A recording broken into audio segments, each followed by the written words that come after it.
सुबह सुबह हो रही थी नाश्ते की तैयारी और सुबह सुबह तो ना काम इतने होते हैं तो बस मैंने तैयारी करके रख ली थी। तो बस इधर साबूदाना रात को भिगो के रखा हुआ था, वो अच्छे से भीग चुका था। बाकी के सारे सामान मैंने जो कट करने के थे वो कट कर लिए थे और जो सामने रखने थे वो सब रख लिए थे, क्योंकि अब मुझे बनानी थी साबूदाने की खिचड़ी। उसके बाद ना मैं तैयार हुई और मैं चली गई थी थेरेपी के लिए। तो जल्दी जल्दी लंच की तैयारी की थी, नाश्ता तो मैं नहीं कर पाई थी क्योंकि इतना जल्दी नहीं हो पा रहा है और मुझे हॉस्पिटल पहुंचना था, क्योंकि तो मैं हॉस्पिटल थोड़ा लेट भी जा सकती हूँ, लेकिन विपुल की वजह से मुझे ना जल्दी निकलना पड़ता है क्योंकि वो मुझे ड्रॉप करते हैं। उसके बाद मैं आ गई थी यहाँ थेरेपी के लिए, तो बस मैं वेट कर रही थी कि मेरी थेरेपी बस स्टार्ट हो जाए। उसके बाद ना मैं बस बाहर देख रही थी कि कितनी देर लगेगी। वैसे ज़्यादा देर नहीं लगाती, बड़ी जल्दी जल्दी ये मेरी थेरेपी कर देती हैं। तो बस थोड़ी देर बाद मेरी थेरेपी स्टार्ट हो गई, तो बस थेरेपी करवाई और थेरेपी करवाने के बाद मैं वहाँ से निकल रही थी। और बस मैं अपनी कैब का वेट कर रही थी, क्योंकि मैंने बुक तो कर दी थी लेकिन वो आने में 7 मिनट ले रही थी। तो बस थोड़ी देर वेट किया, उसके बाद मेरी कैब आई, तो बस फिर मैं जा रही थी अपनी कैब के लिए।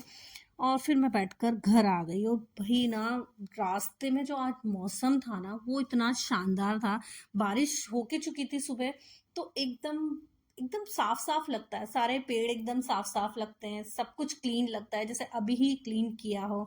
और मेरी आंखों में ना ये जो थेरेपी के बाद में अजीब सा ना खिंचाव फील होता है और बार बार लगता है कि मैं अपनी आंखों को पोंछती रहूं। एक पूरे फेस पे ऑयल हुआ रहता है। मुझे बिल्कुल बर्दाश्त नहीं होता, जब तक मैं घर जाके गर्म पानी के टॉवल से अपने आप को नहीं पोंछती हूँ ना, तब तक मुझे अच्छा सा फील होता ही नहीं है। और रास्ता भी ना अभी इतना सुंदर लगने लगा है ना बारिश के मौसम की वजह से, कि बस उसको एंजॉय करते हुए मैं पहुंच गई थी घर। और घर आके भाई लॉक खोला और अंदर आई। अब ये टाइम होता है जब मैं थोड़ा सा रिलैक्स चाहती हूँ, कि भाई सुबह से 6 बजे से उठते हुए एकदम भागा भागी।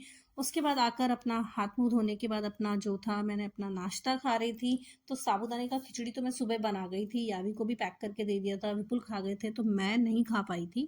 तो बस फिर मैंने वो खाया। उसके बाद लंच बना लिया था, विपुल भी आ गए थे तो मैं सर्व कर रही थी। तो मैंने बनाई थी लौकी चने की दाल वाली, साथ में सैलेड कट कर दी थी, थोड़ी सी खीर बनाई थी। तो बस यही मैं सर्व करने के लिए लग रही थी। तो आज मैंने दोपहर में आने के बाद ही सारा खाना बनाया था, सुबह नहीं बना पाई थी। तो बस जल्दी जल्दी से सर्व करी थी और मुझे भी अब भूख लगने लग गई थी। वैसे नाश्ता तो मैंने लेट किया था, लेकिन ना अब मुझे भूख तो लग रही थी, तो सोच रही थी जैसे ही ना विपुल को दूं उसके बाद मैं भी खा लूंगी। और सूखी सब्जी में मैंने आज कुछ बनाया नहीं था, मैंने सिर्फ आंवले रखे थे, फ्रेश वाले आंवले। तो मैंने ना उसका अचार बना दिया था, तो ये मेरी सूखी सब्जी का काम कर रहा था, क्योंकि आज खीर भी थी, दाल और चने की दाल की लौकी भी थी, तो मैंने सोचा काम हो जाएगा। और अभी मैं अपने ना शॉर्टकट ही ढूंढ रही हूँ कि जो भी है लंच बनाने में, तो यही होता है कि आजकल मुझे थोड़ा कम टाइम मिल पा रहा है, तो मैं जो भी जैसे भी हो रहा है वैसे कर पा रही हूँ, कर रही हूँ। उसके बाद गरम गरम मैं जो की रोटी बनाकर ले आई थी विपुल के लिए। तो बस मेरा आज का ब्लॉग ये, थैंक यू फॉर वॉचिंग, मिलते हैं नेक्स्ट व्लॉग में, बाय बाय।